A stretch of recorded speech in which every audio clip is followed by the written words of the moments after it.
Hey!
आइए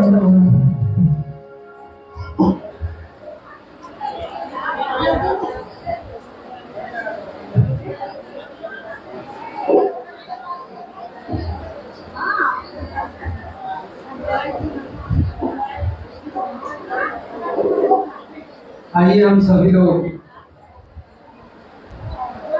अब दीदी बरखा आनंद जी से अनुरोध करते हैं जो हम लोग के बीच जो उपस्थित हैं ही, हम सबों का निवेदन है कि आप मंच तक आइए।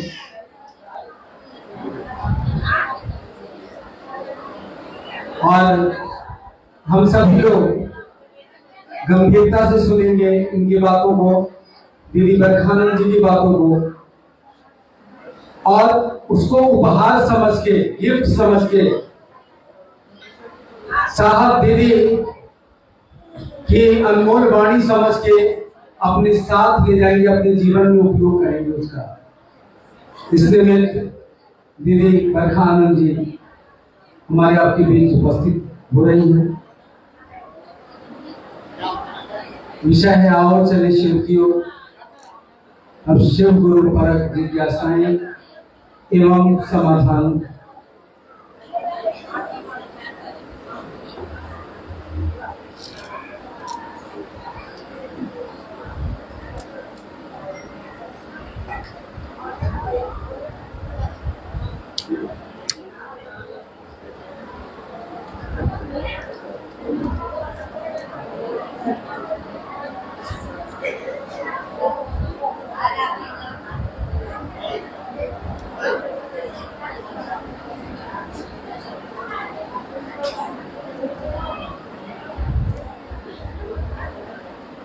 मेरे गुरु महेश्वर शिव के चरणों में मेरा प्रणाम है। इस कालखंड के प्रथम शिव के शिष्य, हम सबों के परम आदरणीय वरेण्य गुरु भ्राता साहब श्री हैदरानंद जी के चरणों में मेरा प्रणाम है। ममतामयी शक्ति स्वरूपा माँ नीलम आनंद जी के चरणों में मेरा प्रणाम है। और आसनसोल में आज वर्धमान के विभिन्न जगहों से उपस्थित आप सभी गुरु भाई गुरु बहन के चरणों में मेरा प्रणाम है।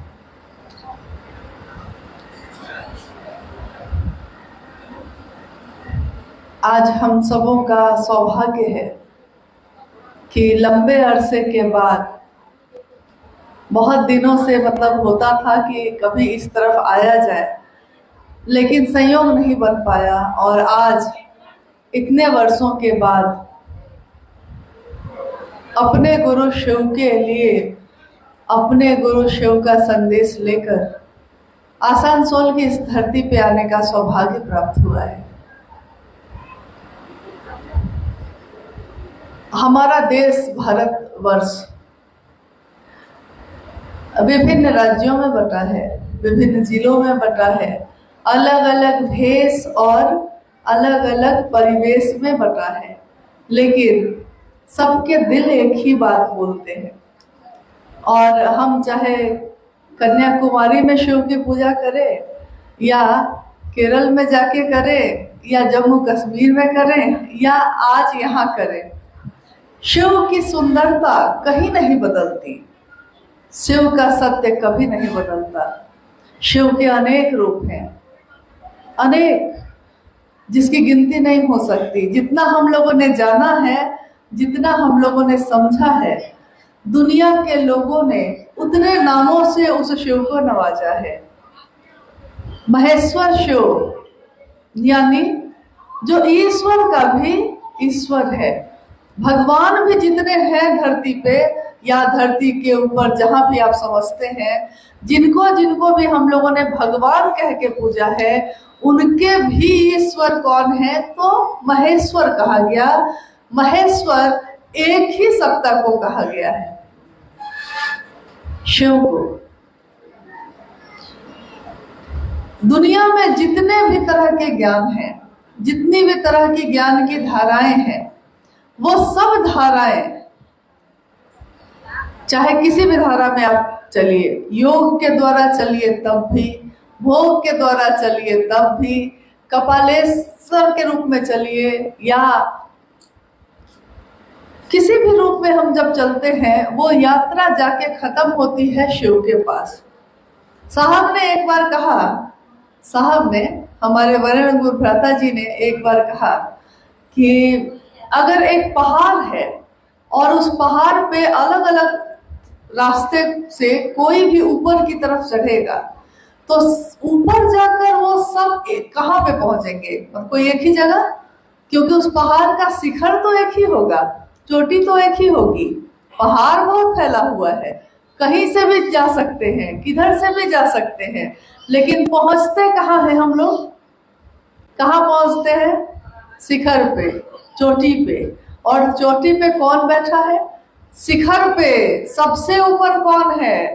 तो वो महाकाल, महेश्वर, महायोगेश्वर, उमा का पति, निहंगी शमशानी, यानी कि सारे रूपों में एक साथ अपने समग्र स्वरूप में, अपने संपूर्ण रूप में वो शिव खुद विराजमान है।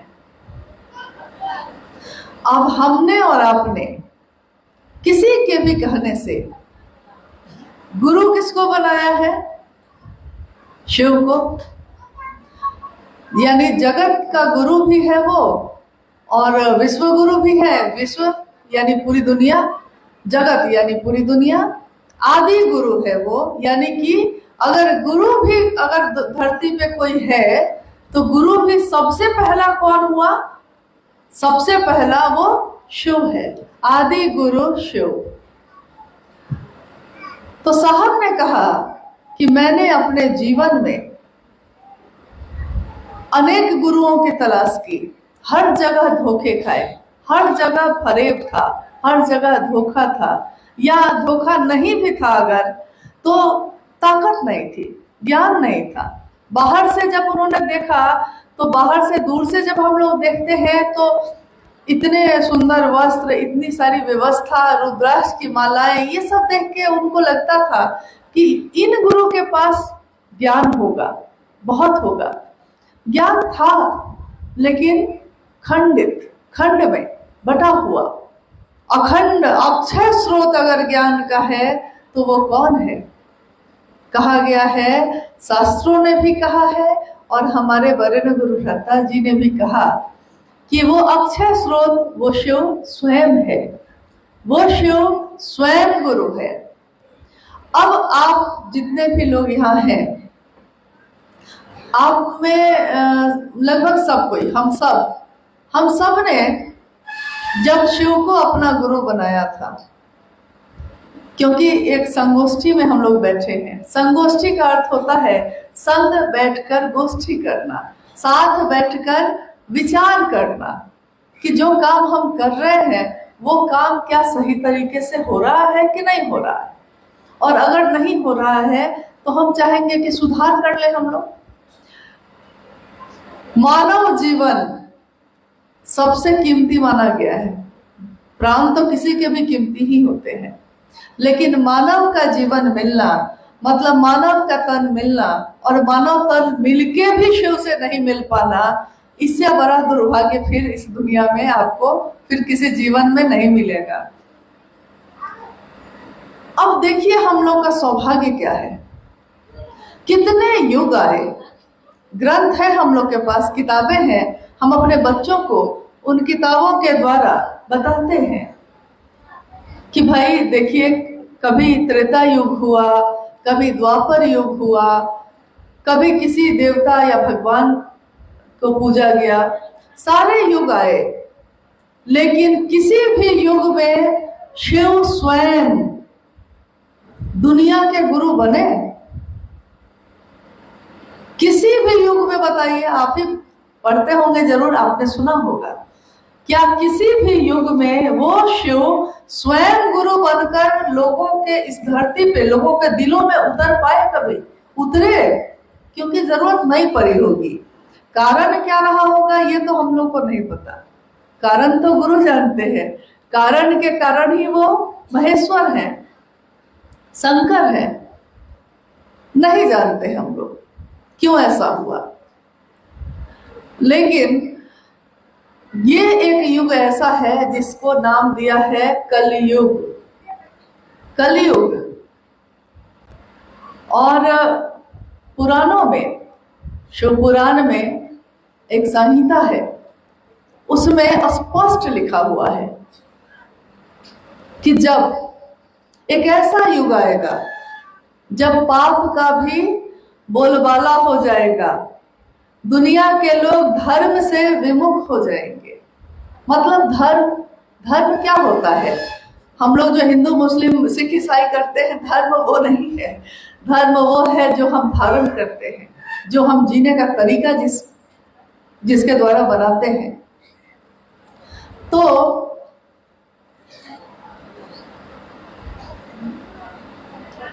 कृपया हलचल ना करें समय नष्ट सबका हो जाएगा और बहुत कीमती समय है हम लोग का ये, हम सब का। आप सब भी अपने घर को छोड़ के आए हैं, थोड़ी देर के बाद ही हम भी लौटेंगे, आप भी लौट जाएंगे।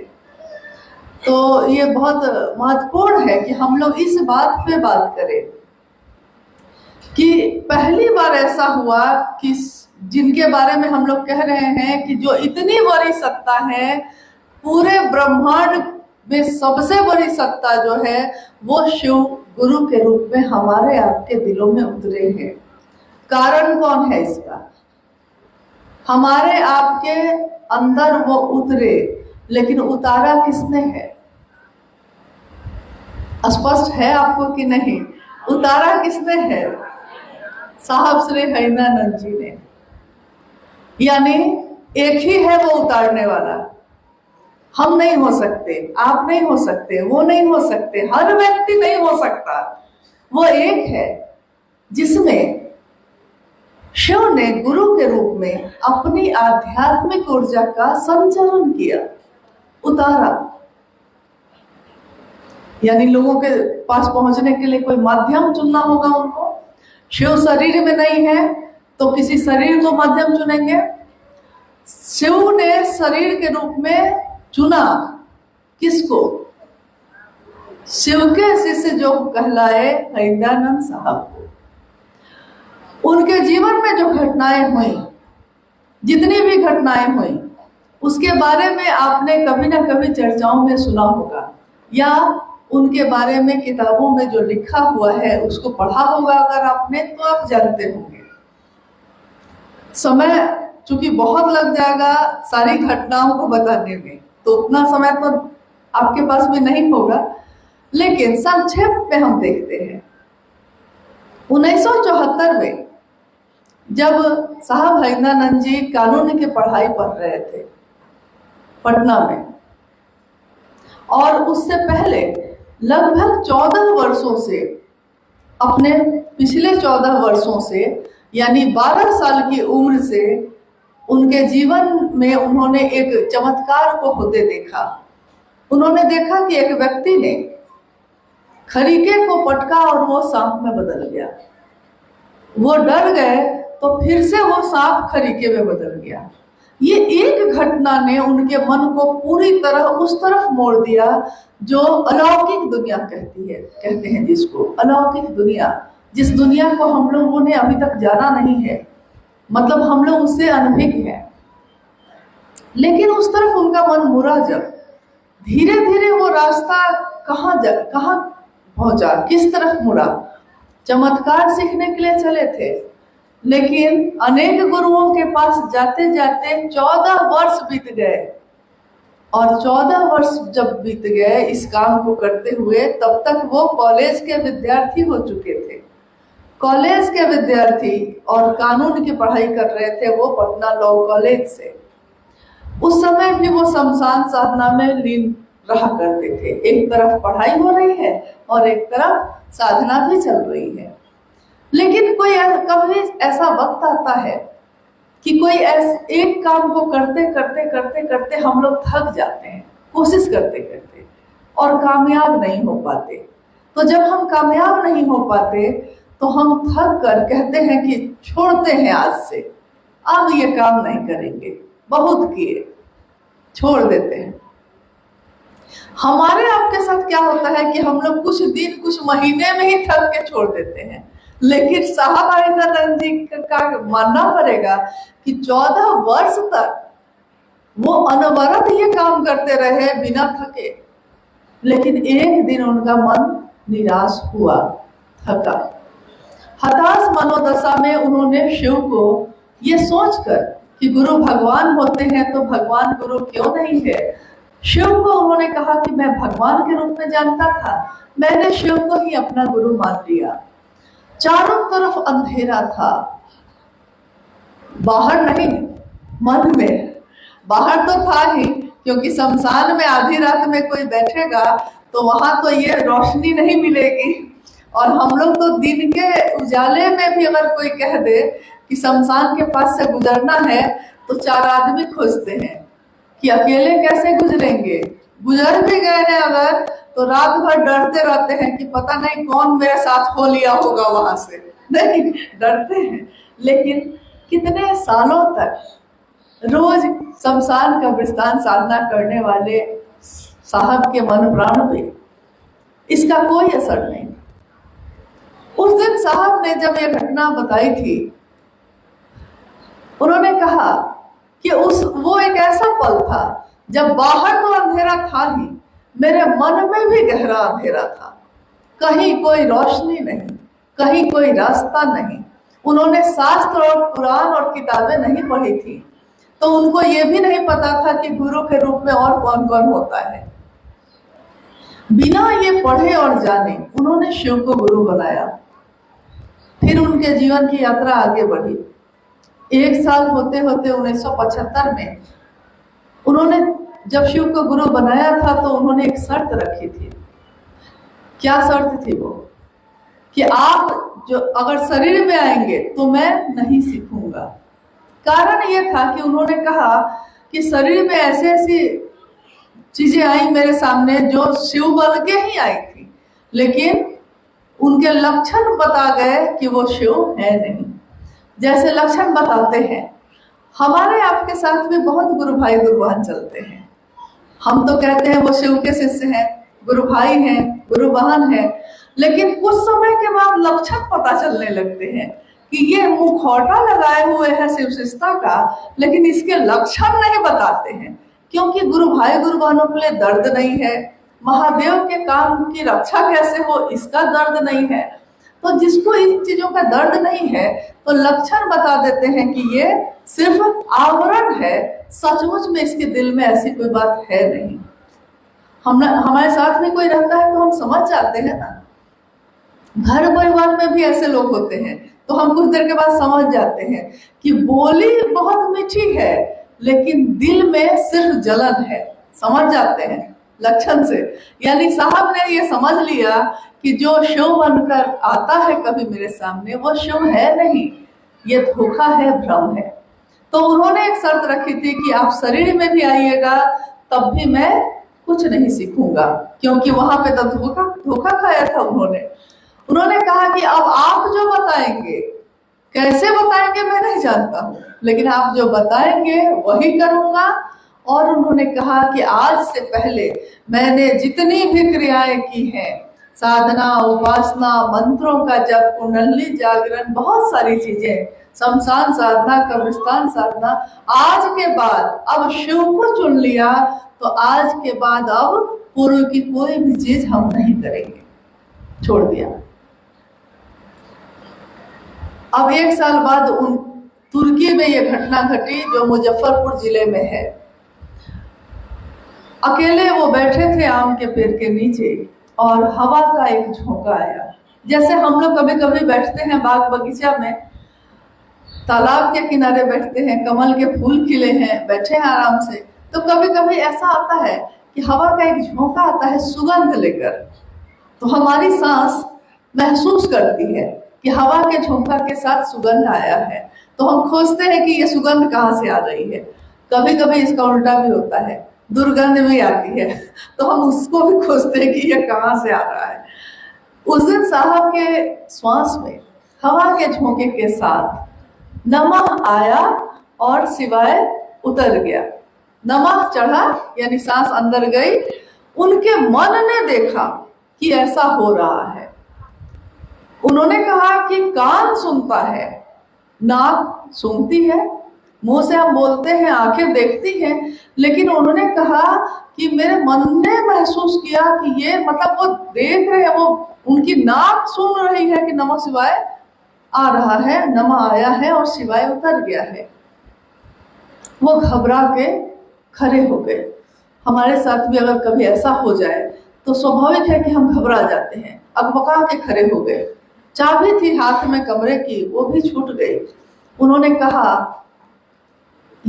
कहा कि जब भी आपके जीवन में बहुत सुंदर घटना होगी तब भी, और अचानक कोई दुखद घटना हो जाएगी तब भी, आप अपनी असली भाषा पे आ जाते हैं। असली भाषा मतलब उन्होंने कहा कि कोई अंग्रेजी में भाषण दे रहा है और जैसे ही उतरा और चोट लग गई, तो चोट लगी है जोर से, अभी अंग्रेजी में भाषण दे रहा था, लेकिन जैसे ही उतरा चोट लगी तो कहता है माई गे माई चोट लगल नहीं, माई गे बाप रे, सब होने लगता है, सारा अंग्रेजी भूल गया वो। तो साहब ने कहा कि अचानक कोई सुखद या दुखद, दोनों कोई घटना ऐसी होती है जिससे आपका मन आह्लादित हो जाए या दुखी हो जाए, तो आपके मुंह से अपनी भाषा, मातृभाषा इसीलिए कही जाती है क्योंकि माँ वाली भाषा निकलती है। तो उन्होंने हाथ से जब चाबी छूट गई तो उन्होंने कहा अरे अरे रे एकरे तक खोजत रहनी, भोजपुरी में जो उनकी मातृभाषा है।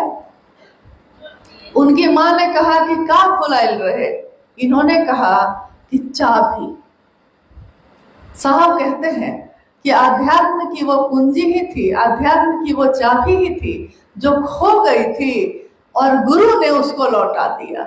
यानी नमः शिवाय, नमः का प्रवेश होना, शिवाय का निकलना, एक ऐसी चाबी जो उनके मन के को आध्यात्म के रास्ते पे खोलती चली गई, चलाती चली गई। उनके बाद उनके जीवन में असंख्य घटनाएं होती चली गई, कितनी चमत्कारिक घटनाएं, जो वो सोचते सो होता।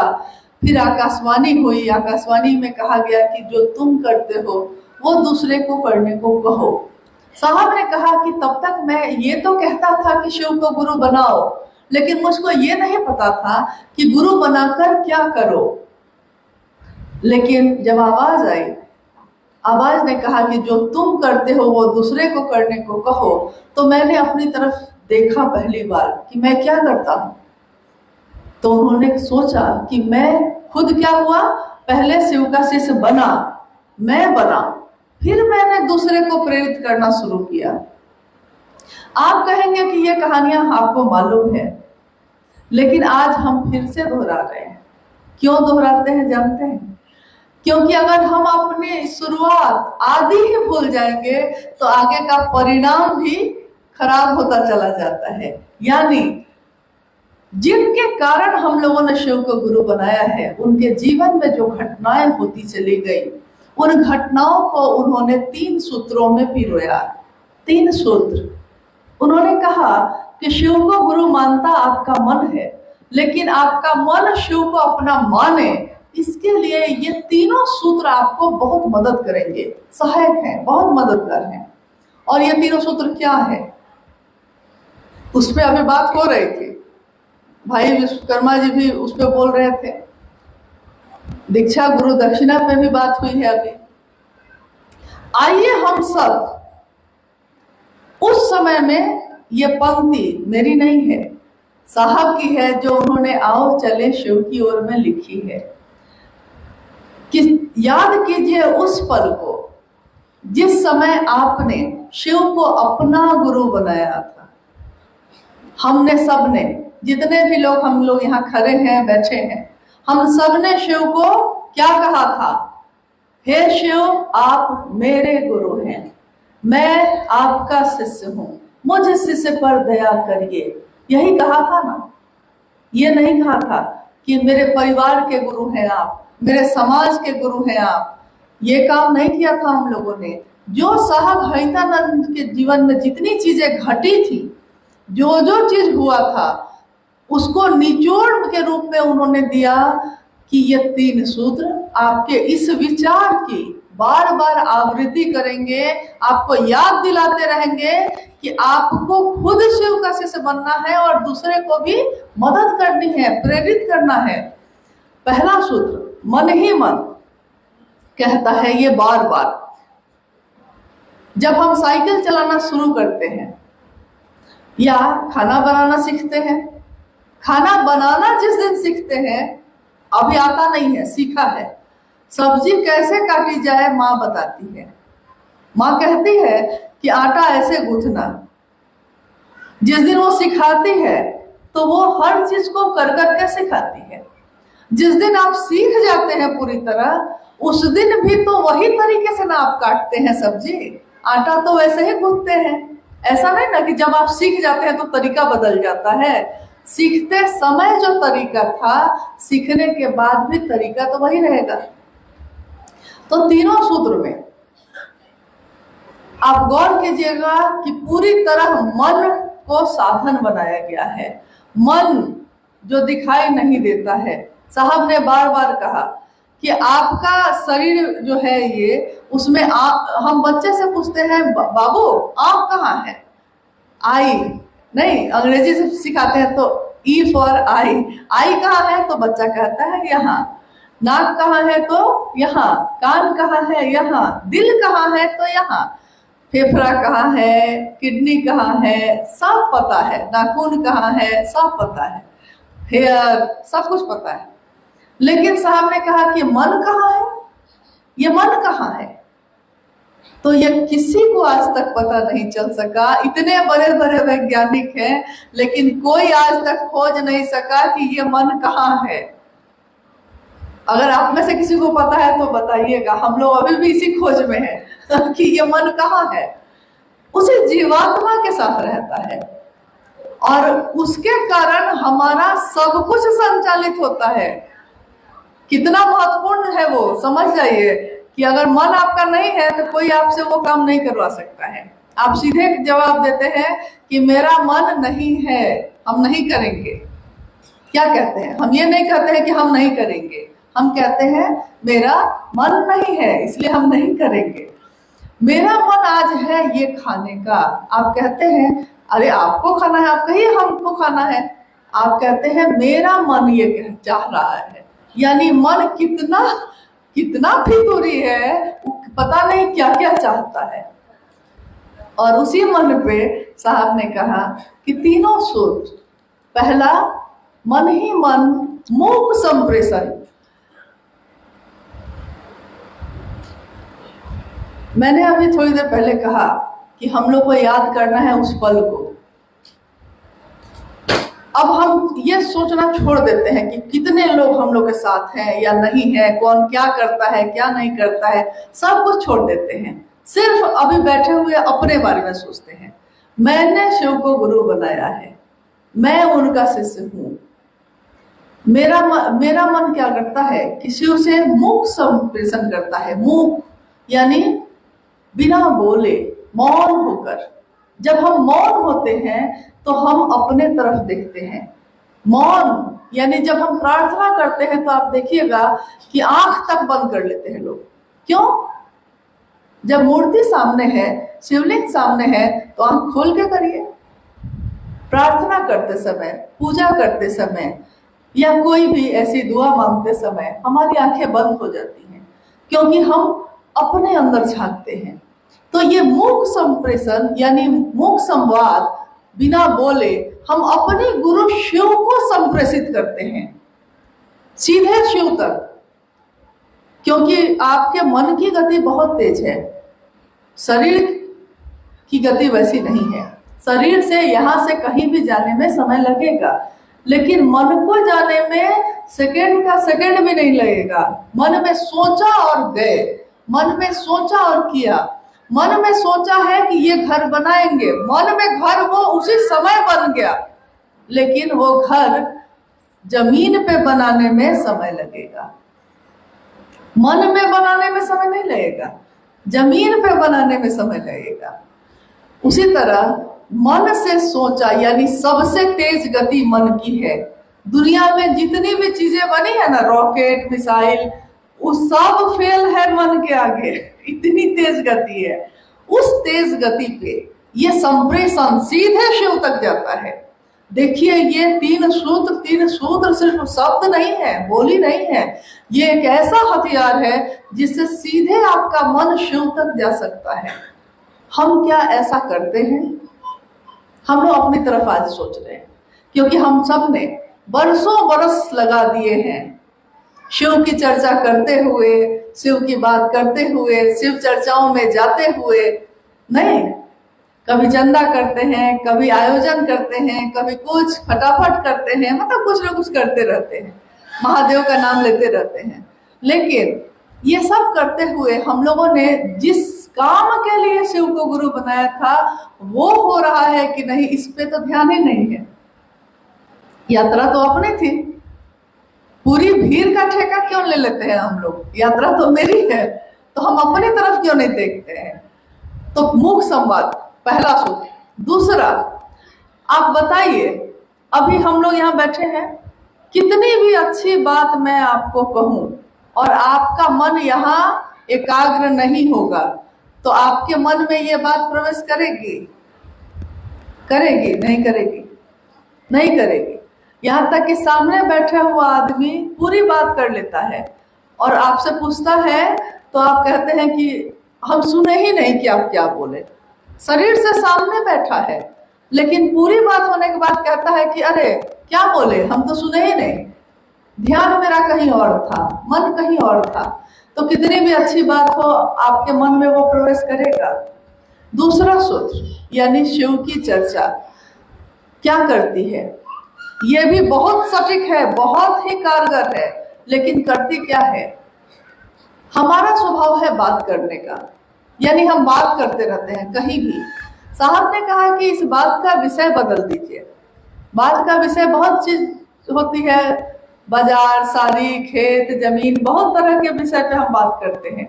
उन्होंने कहा कि इसमें एक विषय शामिल करिए कि शिव मेरे गुरु हैं, आपके भी हो सकते हैं, मात्र इतना ही कर लीजिए। शिव की चर्चा का मतलब, अब हम लोग को थोड़ा सा इस पे विचार करना होगा। शिव की चर्चा करने का मतलब क्या है? हंगामा खड़ा करना मेरा मकसद नहीं है। साहब हरिंदर जी ने बहुत बार इस लाइन को कोट किया है, हंगामा खड़ा करना मेरा मकसद नहीं है। मतलब बहुत भीड़ हो जाए, लाखों की भीड़ जुट जाए, खूब अच्छा लगे, सबको बहुत अच्छा लगे कि क्या कार्यक्रम हुआ है, ये मेरा मकसद नहीं है। हमारे वरेण्य गुरु भ्राता ने बार बार ये बात कही है। उन्होंने कहा कि मेरी मनसा है, मेरा मन है कि ये सूरत ही नहीं, ये सीरत भी बदलनी चाहिए। उनका कहना है कि शिव की चर्चा स्वयं को और समूह को, स्वयं यानी जो बोलता है उसको भी, जो सुनता है उसको भी, दोनों को अगर शिव भाव से नहीं भर रहा है तो उस शिव चर्चा का कोई महत्व नहीं है, उस शिव चर्चा का कोई परिणाम नहीं है। शिव की चर्चा मतलब अपने गुरु का गुणगान। शिव की चर्चा यानी आप क्या कर रहे हैं, आप जान रहे हैं? दीक्षा और गुरु दक्षिणा पे अभी बात हुई है, भाई कमलेश जी ने कहा है दीक्षा और गुरु दक्षिणा। गुरु दक्षिणा यानी जब कोई गुरु होता है तो उसको दक्षिणा देनी पड़ती है। हमारे गुरु शरीर में नहीं है, हमारे गुरु को क्या चाहिए? कपड़ा। हम कपड़ा चढ़वाते हैं चर्चाओं में, पैसा। हाँ, आपके यहाँ चर्चा करने आएंगे तो हम भाई पैसा भी लेंगे, हम ये भी करते हैं। तो मान लीजिए कि अगर हम सब ये भी करते हैं, सब कुछ करते हैं, लेकिन चर्चा जिस उद्देश्य से करना चाहिए वो भूल ही गए हैं, तो ये गुरु को दक्षिणा हम दे रहे हैं कि गुरु से दक्षिणा ले रहे हैं? हम दे रहे हैं कि ले रहे हैं? क्या कर रहे हैं? हम गुरु से ज्ञान तो ले ही रहे हैं, और गुरु तुम्ही को बेच के हम दक्षिणा भी ले रहे हैं। हाँ, लेकिन गुरु तुमको दक्षिणा हम देने को तैयार नहीं है। तो हमारे गुरु शिव शरीर में नहीं है, उनको आपके किसी भी भौतिक सामान की जरूरत नहीं है। हम क्या दे सकते हैं? कृतज्ञता एक शब्द कहा गया, कृतज्ञता। बहुत पहले एक महोत्सव में मंच पे साहब हरिंदर जी बैठे थे और जिज्ञासा आ रही थी। उसी में अचानक एक जिज्ञासा आई कि गुरु की दक्षिणा क्या है। साहब ने कहा कि मुझको पता नहीं था, मुझको नहीं पता था कि गुरु की दक्षिणा क्या है।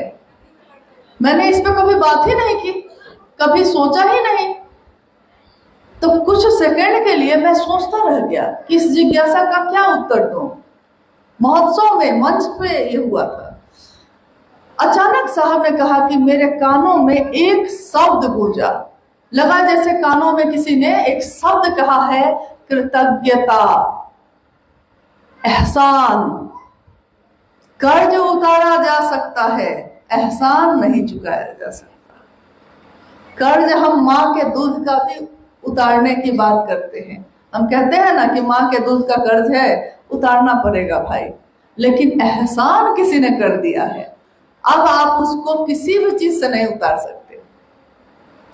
शिव की चर्चा अपने गुरु शिव के प्रति कृतज्ञ होने की विधा है। हम गुरु आपके प्रति कृतज्ञ हैं, आपने बहुत दिया, बहुत किया, मुझको इस योग्य माना कि मैं आपका शिष्य हो सकूं, यही आपका एहसान है मुझ पे, और इस एहसान का बदला चुकाया जा नहीं सकता। प्यार इतना किया तुमने कि चुकाया जा नहीं सकता, नहीं चुकाया जा सकता। तीसरा सूत्र, यानी दूसरे सूत्र में भी मन बोलने वाले का भी महादेव की परिधि में रहना चाहिए, सुनने वाला का भी महादेव की परिधि में रहना चाहिए। नहीं तो पता चले कि 4 आदमी आगे चर्चा कर रहे हैं और 4 आदमी पीछे बैठ के किसी का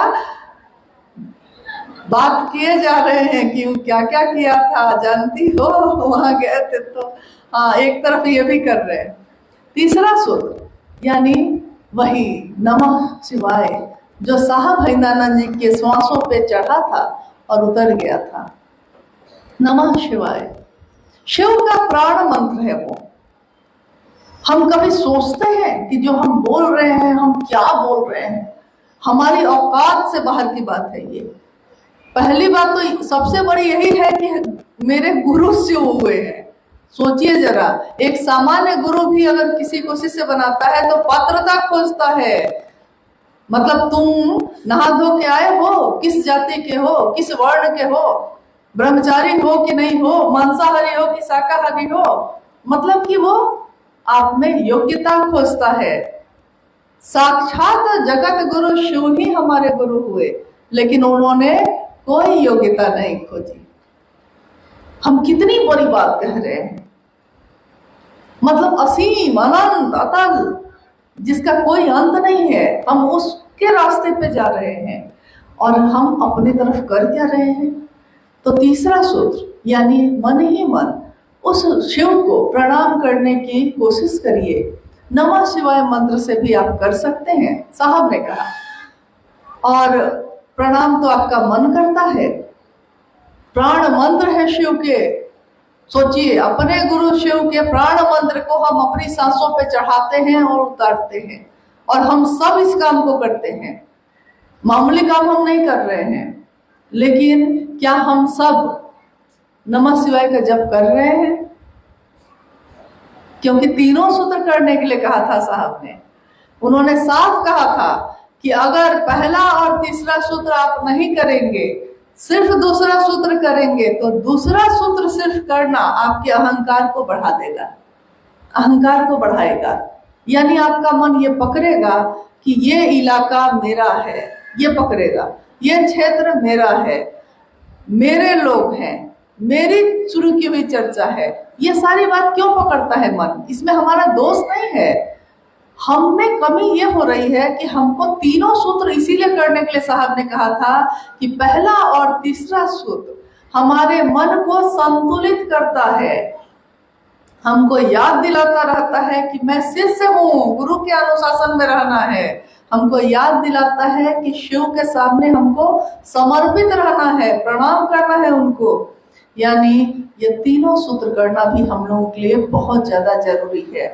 शरीर की कोई बीमारी हो जाती है, डॉक्टर कहता है कि 3 कैप्सूल खाइए, एक सुबह, एक दोपहर, एक रात। आप एक खाते हैं कि तीनों खाते हैं? ठीक होना है तो तीनों खाते हैं ना। लेकिन मन के चिकित्सक गुरु होते हैं। इसके लिए साहब ने कहा तीनों सूत्र करिए। तो एक क्यों करते हैं भाई, कोशिश करिए कि तीनों जरूर करें। अब हम लोग आते हैं कुछ जिज्ञासाओं पे जो यहाँ आई होगी। जिज्ञासा मतलब वैसी चीज जिसको हम प्रतिदिन जिसका सामना करना पड़ता है हम लोग को। कुछ दिक्कत, गति भी आ रही है, गतिरोध भी हो रहा है, यानी एक महान उद्देश्य की पूर्ति के लिए हम सब शिव के शिष्य चल रहे हैं। साहब हरिंदरनंद जी, दीदी नीलामानंद जी के रास्ते पे, बनाए हुए रास्ते पे उनके पीछे चल रहे हैं, उनके साथ चल रहे हैं। लेकिन सही रास्ता अगर आपने नहीं पकड़ा है, सही तरीका नहीं पकड़ा है, तो इतना बहुमूल्य और कीमती जीवन अपना व्यर्थ कर रहे हैं। साहब ने एक बार कहा था कि शिव का शिष्य होकर अगर अपने गुरु का नाम रोशन कर सकते हो तब समाज में उतरो, लेकिन अगर शिव के शिष्य का नाम लेकर समाज में शिव को कलंकित करोगे तो इससे अच्छा है कि अपने घर में बैठो। घर में बैठिए तो ज्यादा अच्छा है, क्योंकि आप खुद भी तो संक्रमित हो ही रहे हैं, आप दुनिया को भी वही परोस रहे हैं। जो आपके दिल में होगा वही तो आप दुनिया को दीजिएगा। तो पहले हम अपने दिल की सफाई जरा कर लेते हैं। नहीं, अगर आपके तरफ से कोई और जिज्ञासा होगी या आप कुछ बोलना चाहिएगा तो उसका भी स्वागत है, नहीं तो जिज्ञासा है तो भाई सोमेंद्र जी बताएं।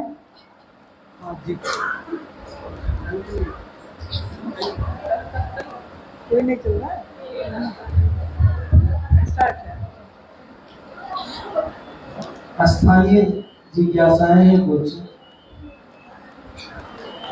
शिव तो सब कुछ है ही, तो उनको अलग से गुरु बनाने की क्या आवश्यकता है? सब कुछ मतलब ईश्वर, भगवान, शिव सब कुछ है ही।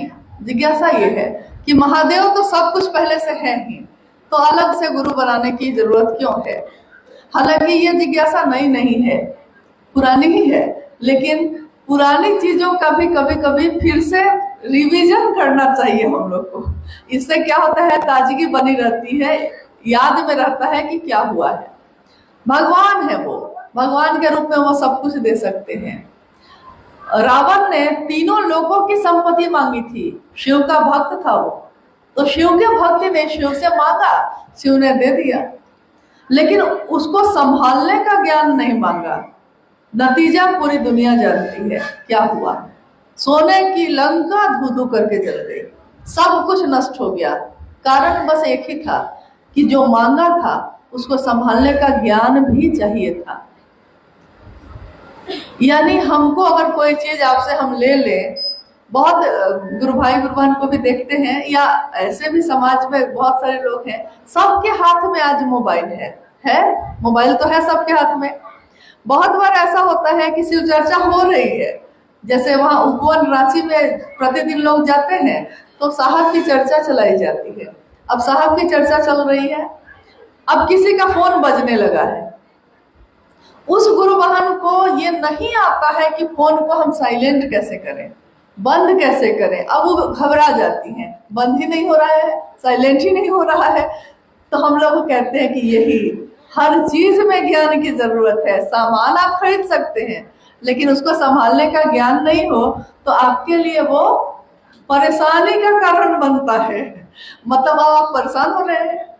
नहीं, शुरू में जब खाना बनता था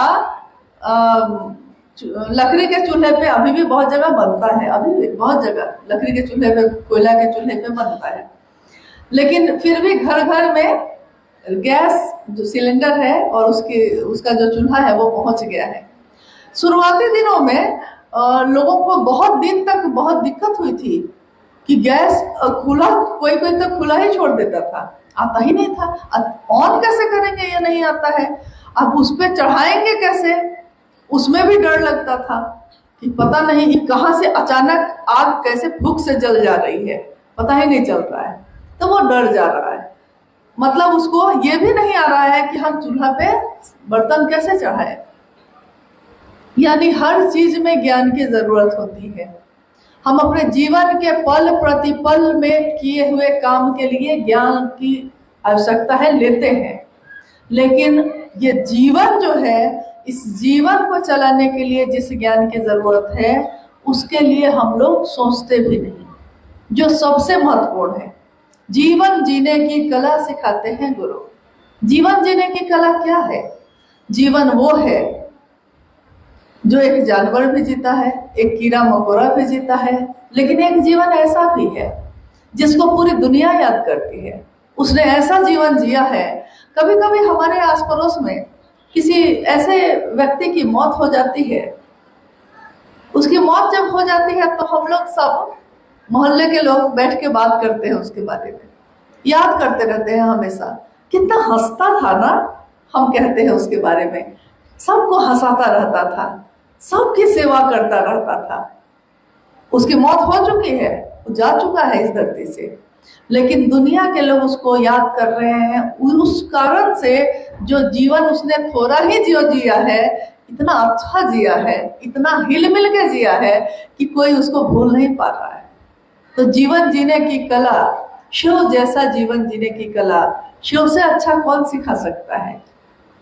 इसलिए शिव का एक जो रूप है जगत गुरु का, उससे जुड़ने का आह्वान साहब श्री हरिनंदन जी ने किया। उन्होंने कहा शिव से ज्यादा सुंदर जीवन जीने की कला आपको हमको कोई नहीं सिखा सकता, और ये सिखाते आए हैं वो पहले से, ऐसा नहीं कि आज अचानक सिखाने लगे हैं।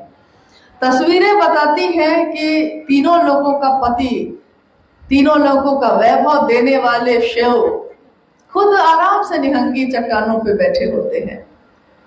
मतलब किसी चीज की व्यवस्था नहीं है। सारे देवी देवताओं को आप देखिएगा सोने के मुकुट, सोने के आभूषण से लदे हुए।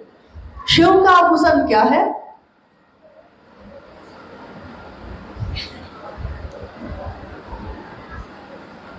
आप लोग बोलते ही नहीं है। शिव का आभूषण क्या है? अभी वो आभूषण यहाँ आ जाए तो क्या होगा?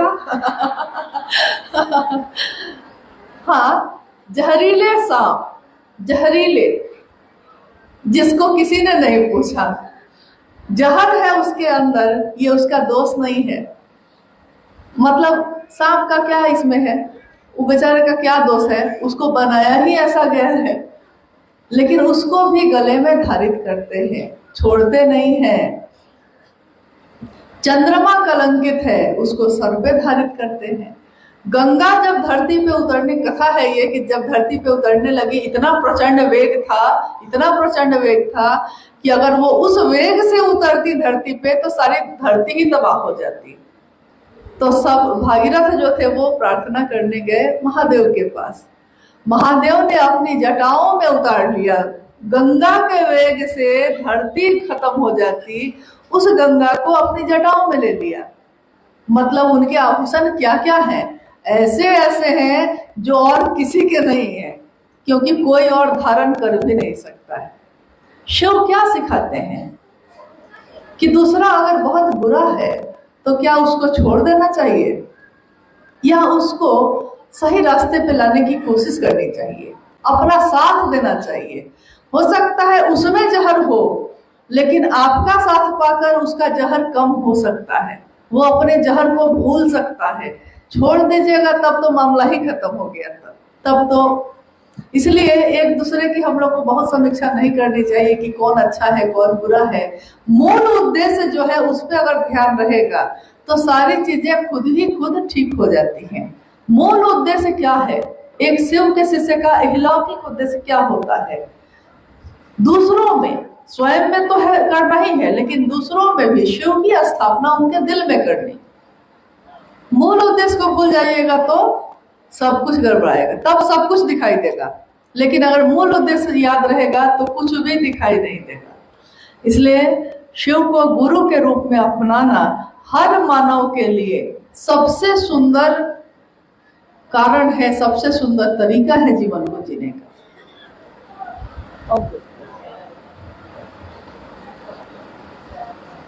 दूसरी जिज्ञासा है, शिष्यानुभूति में साहब श्री लिखते हैं, शिव शिष्य होकर व्यक्ति के लौकिक पारलौकिक मनोरथ स्वतः पूर्ण होते हैं, फिर भी जीवन में कष्ट क्यों? हाँ, आपने जिज्ञासा सुनी। आप लोग थोड़ा शांति कृपया बनाए रखें। एक गुरुवान है जिनका नाम है शांति, वहाँ रांची में। उन्होंने एक बार कहा कि मेरे घर में शांति नहीं है, तो साहब हंसने लगे। उन्होंने कहा कि अरे तुम्हारा नाम ही शांति है। शांति की खोज बाहर क्यों कर रही हो? वही कह रहा है, थोड़ी देर में हम लोग भी लौट जाएंगे, आप भी लौट जाइएगा। जिज्ञासा ये है कि व्यक्ति जो है शिव का शिष्य होकर उसके लौकिक पारलौकिक मनोरथ स्वतः सिद्ध होते हैं। और क्या था? फिर भी मानव जीवन में कष्ट। हाँ, फिर भी मानव जीवन में कष्ट क्यों है, यह भी एक बहुत बड़ा मुद्दा है। क्योंकि हम लोग हर कुछ दिन के बाद ये सोचते हैं और कहते भी हैं कि महादेव को गुरु बनाए हैं, चर्चा करते हैं, लेकिन कष्ट दूर नहीं हो रहा है। कष्ट है ही, कहते हैं ना। दुनिया में जिन लोगों को भगवान माना गया है, उनके जीवन को आपने सुना है, पढ़ा होगा जरूर। मतलब जिनके मंदिर बने हैं, लेकिन एक दिन वो शरीर में उतरे थे। खुद ईश्वर भी अगर शरीर में अवतरित होता है तो काल उस पर भी लागू होता है, और वो काल आपको सुख और दुख दोनों देगा। यहाँ तक कि जो ज्यादा ईश्वर के रूप में अवतरित होते हैं, उनको तो गर्भ से ही कष्ट मिलना शुरू हो जाता है। गर्भ में ही है तो सारी दुनिया जान की दुश्मन बन गई है। भगवान कृष्ण के बारे में हम लोगों ने सुना है ना, भगवान श्री राम के बारे में सुना है। और वैसे भी महामानव जो धरती पे आए, जिन्होंने दुनिया के लोगों को एक रास्ता दिखाया, और उसमें एक हमारे साहब श्री हरिनानंद जी और दीदी लीलामानंद जी हैं। आप में से क्या किसी को ये पता है कि उनके जीवन में मतलब मानसिक दुख भी बहुत बड़ा दुख होता है। सबसे बड़ा दुख वही होता है। शरीर से दुख हो ना तो लोग दवा से और कुछ करने से ठीक हो सकता है, लेकिन मन में दुख लग जाए अगर, तो उसका इलाज नहीं हो पाता जल्दी, और उसका असर शरीर पे भी पड़ जाता है। देखिएगा, कोई बहुत ज्यादा मन से दुखी है तो बिस्तर पकड़ लेगा कुछ दिन में, यानी मन का बहुत ज्यादा असर है। तो मन में अगर शिव हो तो लौकिक और पारलौकिक जो भी चीज हम चाहते हैं, लौकिक चीज मतलब जगत की चीज, जगत में क्या क्या मिल सकता है हमको। पारलौकिक चीज यानी कि ईश्वरीय चीज, आध्यात्म की चीज, ऊपर की चीज क्या क्या मिल सकती है हमको, भगवान की तरफ से क्या क्या मिल सकता है। ये दोनों की पूर्ति होती है शिव का शिष्य होकर। साहब ने लिखा है शिष्यानुभूति में। जिज्ञासा यह है कि जब हम शिव के शिष्य हैं तब भी हमको ये कष्ट क्यों होता है? क्योंकि यहाँ हम लोगों ने कहा कि हम अपने मूल उद्देश्य से जैसे ही हटते हैं तो हमको सारे कष्ट घेरते हैं, मानसिक भी, शारीरिक भी और आध्यात्मिक भी। क्योंकि मूल उद्देश्य हमारा क्या है, उससे आप अलग होइएगा, दुनिया गिंजन गिंजन कर देगी। महादेव को बेचकर अगर कुछ कर रहे हैं आप, कभी सुखी नहीं हो सकते। आप देख लीजिए, आपके आसपास होंगे लोग ऐसे, नहीं हो सकते। लेकिन ऐसा नहीं करके आप देखिए, बिहार में एक गुरु भाई ऐसे थे जो दिन रात महादेव का काम करते थे। उन्होंने अपना घर भी नहीं बनवाया कभी, मतलब गरीब भी थे क्योंकि काम ही नहीं करते थे कोई, महादेव महादेव करते रहते थे। वहां के लोगों ने जब देखा कि अरे जो दिन रात महादेव महादेव करता है वो इतने कष्ट में है, वहां गांव के लोगों ने मिलकर, ये बाहर की यात्रा पे है, जगह जगह घूम के महादेव की बात कर रहे हैं, वहां के लोगों ने ही मिलकर उनके लिए घर भी बना दिया। ये लौटे हैं तो अपने घर में लौटे हैं।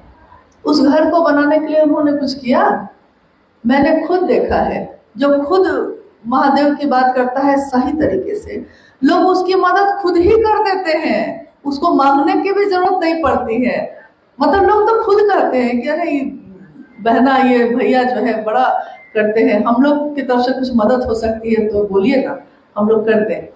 लेकिन साहब ने कहा प्यार का डिमांड नहीं कर सकते, आप सामान का डिमांड नहीं कर सकते। आप ये नहीं कह सकते कि शिव चर्चा में आएंगे तो मेरे लिए ये व्यवस्था करके रखिएगा। ये डिमांड शिव के शिष्य होने के नाते आपको नहीं करना चाहिए, क्योंकि आपका गुरु भाई गुरु बहन गरीब से गरीब भी है, अमीर से अमीर भी है। उसकी जो होगी, हो सकता है उसके पास चाय पानी हो तो वो आपके जाने पे करवा ही देगा, लेकिन आप कहिएगा कि ये बनवा के रखना, ये बनवा के रखना, और चलते समय विदाई भी दे देना, तो ये आध्यात्मिक अपराध है। ऐसा ना करें। साहब ने कहा कि ऐसे लोगों को समझाइए, समझाइए, नहीं समझते हैं तो छोड़ दीजिए। गुरु कौन है? शिव है, और शिव की लाठी में आवाज भी नहीं होती, लेकिन लाठी लगती जरूर है। गुरु है ना वो, तो गुरु तो लाठी लगाएगा जरूर, लेकिन हम ही आप उठा लेंगे लाठी, ये ठीक नहीं होगा। हाँ, शिष्य को शिष्य ही रहना चाहिए। इसलिए कष्ट जब आए तो ये मत सोचिए कि मुझको कष्ट क्यों आया। अगर आपके मन में शिव भारी होंगे तो सुख और दुख दोनों हल्के हो जाते हैं। महादेव का काम भारी होता है तो आप देखते होंगे कि जगत की चीजें हल्की हो जाती हैं। साहब बार बार कहते थे कि गुरु का एक शब्द शास्त्रों में, किताबों में बताया गया है कि गुरु शब्द का अर्थ होता है अंधेरे से रोशनी में लाने वाला। मतलब अंधेरा छाया है, उसमें रोशनी, उजाला भरने वाला गुरु होता है। लेकिन साहब हरिंदानंद जी ने गुरु शब्द की एक और परिभाषा दी। उन्होंने व्याख्या की कि गुरु का एक अर्थ और होता है भारी। आपके मन पे भारी कौन है? बेटा भारी है तो जगत के और रिश्ते हल्के होंगे। पत्नी भारी है तो माँ बाप को छोड़ दीजिएगा, सारे रिश्ते भूल जाइएगा। ऐसा होता है कि नहीं? होता है। तो जो रिश्ता भारी होगा उसके लिए आप सब करने लगिएगा, बाकी छोड़ दीजिएगा। अब अगर शिव भारी होंगे तो क्या होगा? तब होता यह है कि अगर दुख और कष्ट भी आते हैं तब भी मन पे बहुत घोर नहीं होता है। आदमी कहता है कि अरे जीवन है ही कितने दिन का, 70 साल के जीवन के लिए कितना सोचे। 70,000 जो यात्रा है जीवात्मा की, 70,000 जो जीना है मेरे अंदर की जीवात्मा को, उसकी यात्रा पे क्यों नहीं सोचे।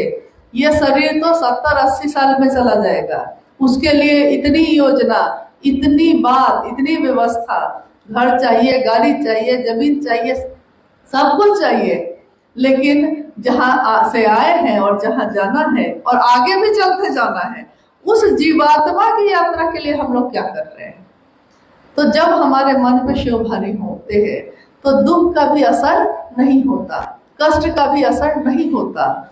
मान लीजिए किसी ने आपको कुछ कह दिया है, मन में दुख लग गया है, और उसी समय कोई आके आपसे महादेव की चर्चा करने लगता है, आपको फिर याद आता है क्या? आप कब भूल गए आपको पता ही नहीं चला। आप भूलने के लिए बैठे नहीं, प्रयास नहीं किए, कोई साधना नहीं किए थे। भीड़ में खड़े होके भी, शोर शराबे और बेचैनी में भी अगर शिव याद आता है, शिव के सिवा कुछ याद नहीं आता, अगर महादेव भारी है, उसके सिवा कुछ भारी नहीं है, तो आपका जीवन तो फूलों से भरा है। देखने का कहते हैं नजर बदलो तो नजारे बदल जाते हैं। कितने कष्ट आते हैं। अभी रास्ते में हम लोग जब आए थे धनबाद में, एक व्यक्ति ने कहा कि एक बच्ची है यहाँ जो मार्शल आर्ट में, मतलब उसको नेशनल अवार्ड मिला है। उसके बाद जीवन के बारे में उन्होंने बताना शुरू किया कि उसके माता और पिता दोनों की मौत हो गई। जब माता पिता दोनों की मौत हो जाए तो हमारे समाज में वो भी अगर लड़की हो तो वो आंसू ही बहाती रहती है कोने में बैठ के। लेकिन उस लड़की ने ऐसा नहीं किया। उसने मार्शल आर्ट सीखा और उसकी इंस्ट्रक्टर बन गई, काम भी कर रही है, नौकरी भी कर रही है, कमा भी रही है, अपने घर के और जो बच्चे हैं छोटे भाई बहन उनकी देखभाल भी कर रही है।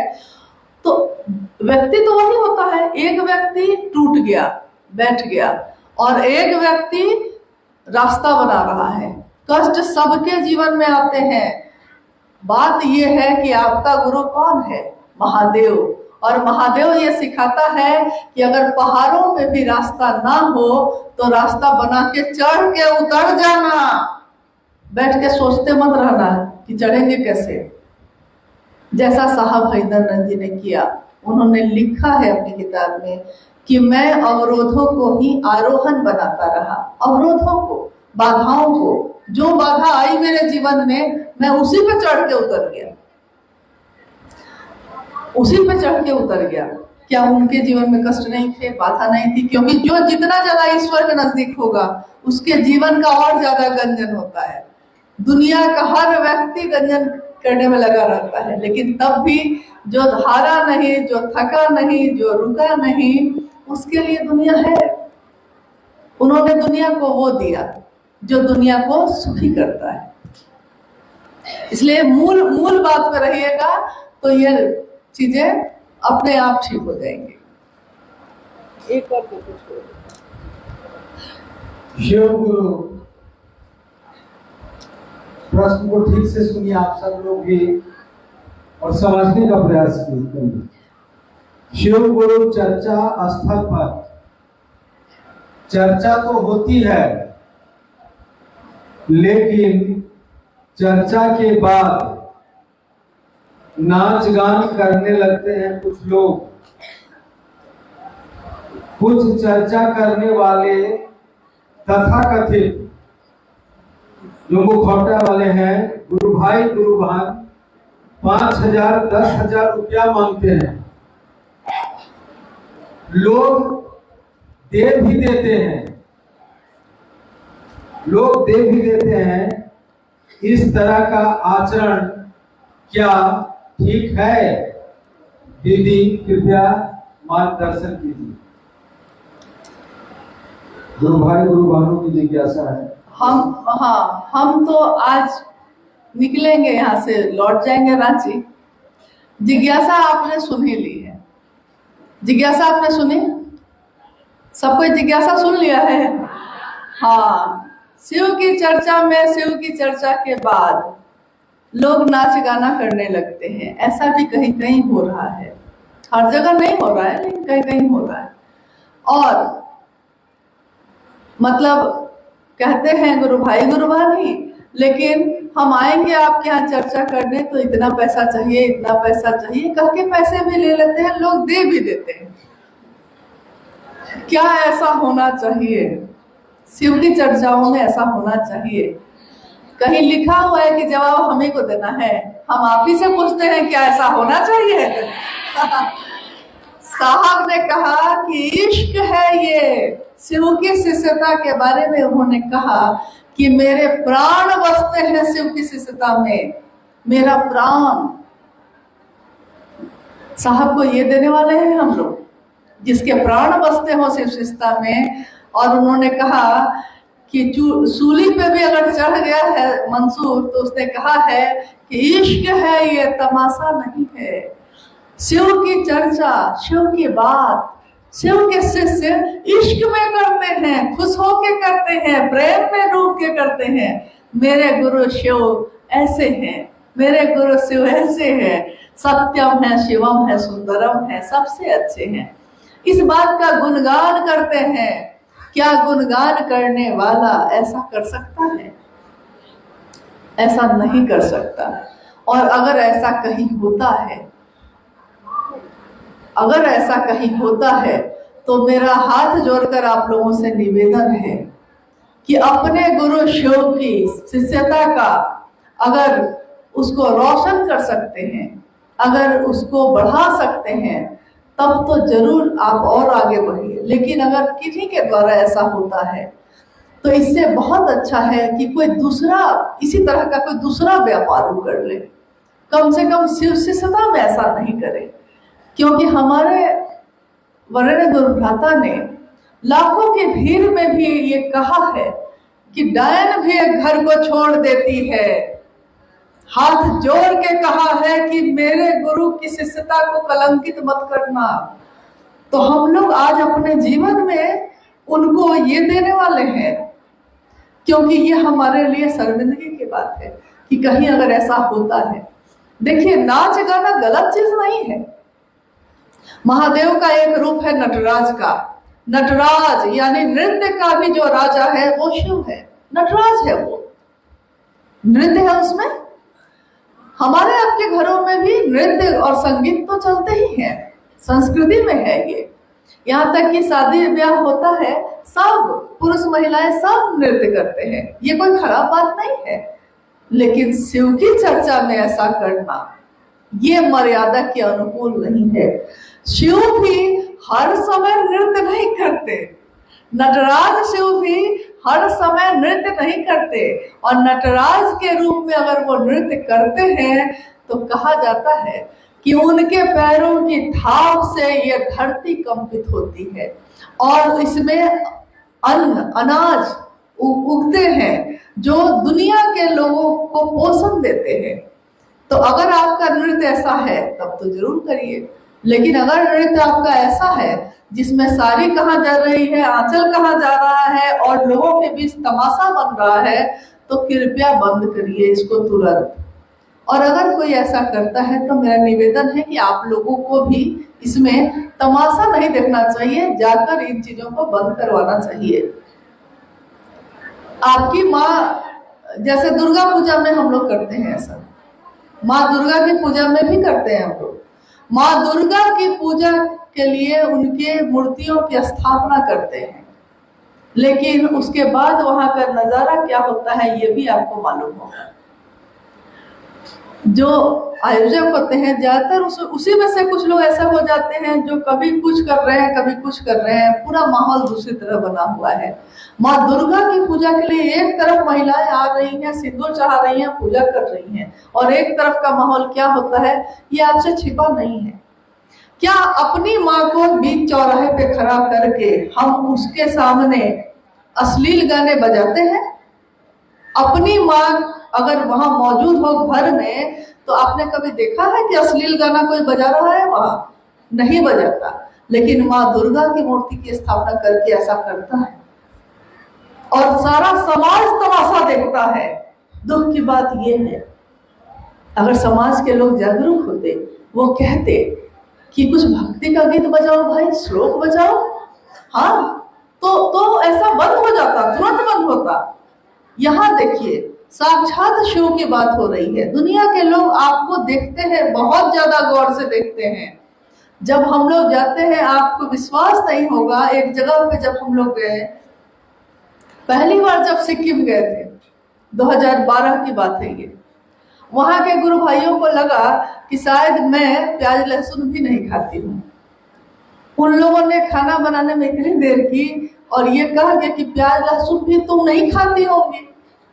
हम लोग खाते थे प्याज लहसुन, लेकिन चूंकि उन लोगों की सोच ये थी कि हम लोग नहीं खाते होंगे तो हम लोग नहीं खाए। मतलब कि कहाँ आपको लोग देखते हैं गौर से, जिस बात से जुड़ सकते हैं हम लोग को वो करना चाहिए। ये नहीं कि मेरे किसी बात करने से वो अभी जुड़ने ही वाला था कि टूट गया। जब दूसरे परिवार के लोग देखते हैं कि शिव चर्चाओं में महिलाएं आके ऐसा कर रही हैं तो वो अपने घर की बहू बेटी को भी शिव चर्चाओं में नहीं जाने देते, क्योंकि उनको अच्छा नहीं लगता। उनको लगता है कि ये कैसा तमाशा हो रहा है, मर्यादा के अनुकूल नहीं है। लेकिन वहीं पे अगर सुंदर सुंदर भजन होते शिव के, सुंदर सुंदर चर्चा होती महादेव की, तो लोग अपने पूरे परिवार के साथ आकर बैठ जाते आपके बिना बुलाए। क्योंकि शिव की चर्चा का आकर्षण इतना है कि हम क्या बताएं आपको। शुरुआती दिनों में जब शिव चर्चाएं शुरू हुई थी तो इतने लोग तो हर जगह नहीं थे। यही बैठे हैं भाई सोमेंद्र जी, देवघर इस सब में जब चर्चाएं हो रही थी किस तरह इन लोगों ने की थी, कोई नहीं आ रहा था गांव का, तो एक माइक लगा के अकेले ही बैठ के 2 आदमी महादेव का भजन गाने लगे, दिल से गाए, ये सोच के अपने महादेव से दया मांग के कि महादेव दया करिए कि कुछ लोग तो आ जाए। और हरा भोला गाना शुरू किया इन लोगों ने। गाते गाते थोड़ा भाव विभोर हो के आंख बंद हो गई होगी आंख खुली तो देखते हैं कि चारों तरफ लोग आके बैठे हुए हैं। देखिए, आपकी बात में, आपके गीतों में शिव की गूंज है, लोगों को खींचती है, लेकिन आपके अंदर ये गूंज होनी चाहिए। महादेव की स्थापना इतनी सुंदर हो सकती है। आपका पूरा जिला वर्धमान, मतलब 2 भाग में है, पूर्वी वर्धमान, पश्चिमी वर्धमान, लेकिन ये बहुत बड़ा जिला है बंगाल का, बहुत महत्वपूर्ण है। और यहाँ जो गुरु भाई गुरुवान है वो नए नए नहीं, बहुत सारे गुरु भाई गुरुवान पुराने पुराने हैं, जो कितनी बार साहब से मिले, दीदी माँ से मिले। आप लोगों को शायद पता नहीं होगा, हम लोग अभी थोड़ी देर पहले शारीरिक कष्ट की बात कर रहे थे। माँ नीलम आनंद की दोनों किडनी फेल थी और कोलकाता में एक कार्यक्रम होना था, शिव गुरु महोत्सव, साहब जा रहे थे उसमें। माँ नीलम आनंद जी की दोनों किडनी फेल थी और इलाज चल रहा था। वो एकदम जिद कर दी कि ये कैसे होगा कि हम नहीं जाएंगे, हम जाएंगे ही जाएंगे।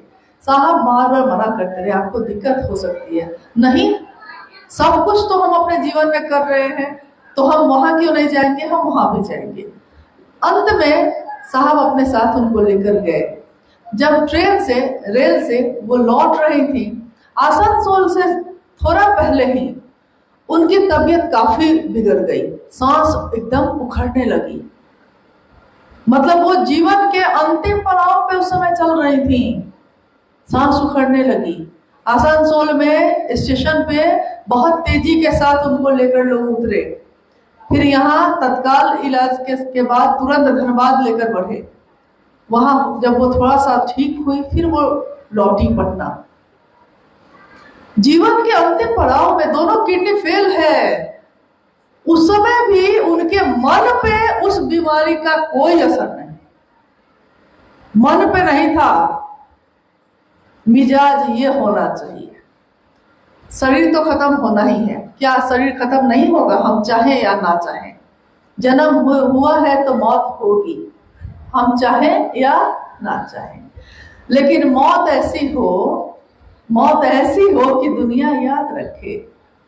नहीं कहते हैं कि खाक करके एक बड़ा सुंदर गीत है, खाक मतलब मैं उड़ उड़ के कहेगी खाक सनम, हमें क्या है, रस्में मोहब्बत सहने दो। हाँ, ऐसे कुछ है कि मेरी खाक भी उड़ उड़ के कहेगी सनम कि मुझको तुमसे मोहब्बत है।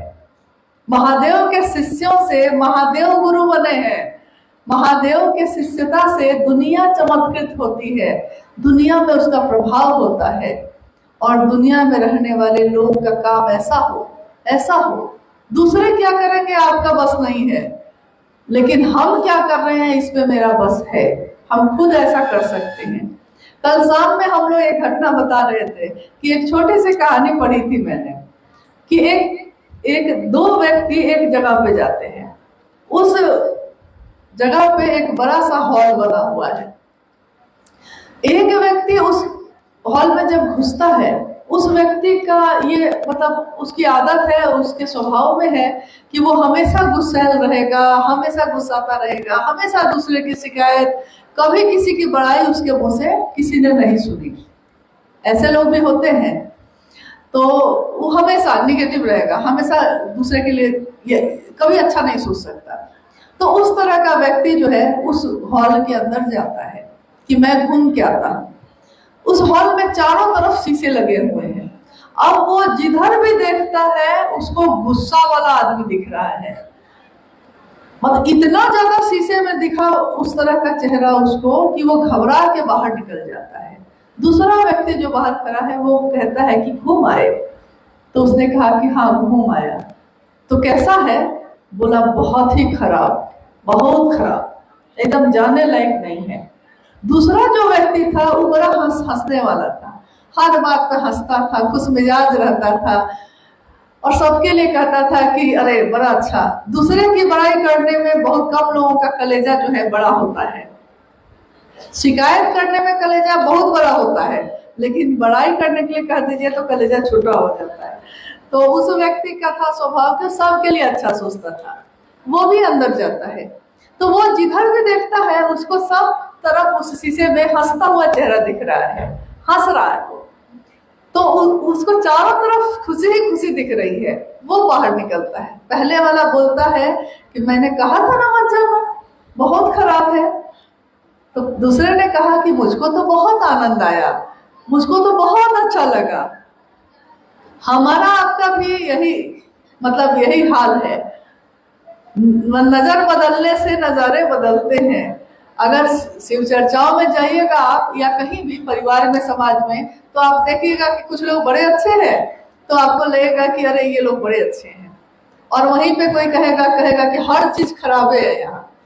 हम ही लोग इतनी यात्राओं में जाते हैं, कुछ गुरु भाई गुरुबान हैं जो केवल यही कहेंगे कि ये खराब है, ये खराब है, ये खराब है। साहब ने कहा कि शिकायत तो हो गई, समाधान कौन बताएगा? शिकायत तो हो गई, समाधान क्या है? क्योंकि हम सब क्या है, भाई बहन है, गुरु भाई गुरु बहन। गुरु यहाँ सिर्फ शिव है, स्वयं शिव गुरु है, लेकिन बाकी सब तो गुरु भाई गुरु बहन है, शिव से है। तो हम लोगों का ये विशाल परिवार है। अब परिवार थोड़ा बड़ा हो गया है ज्यादा, तो स्वाभाविक है परिवार जब ज्यादा बड़ा होता है तो बर्तन जो है टकराने लगते हैं। लेकिन घर का मुखिया कौन है? महादेव स्वयं। और सारा संचालन और मैनेजमेंट देखने वाले कौन है? तो साहब और दीदी स्वयं। तो बाकी सब मामला अपने आप ठीक होगा, लेकिन हमारा आपका जो कर्तव्य है हम लोग को उसको जरूर पूरा करना चाहिए।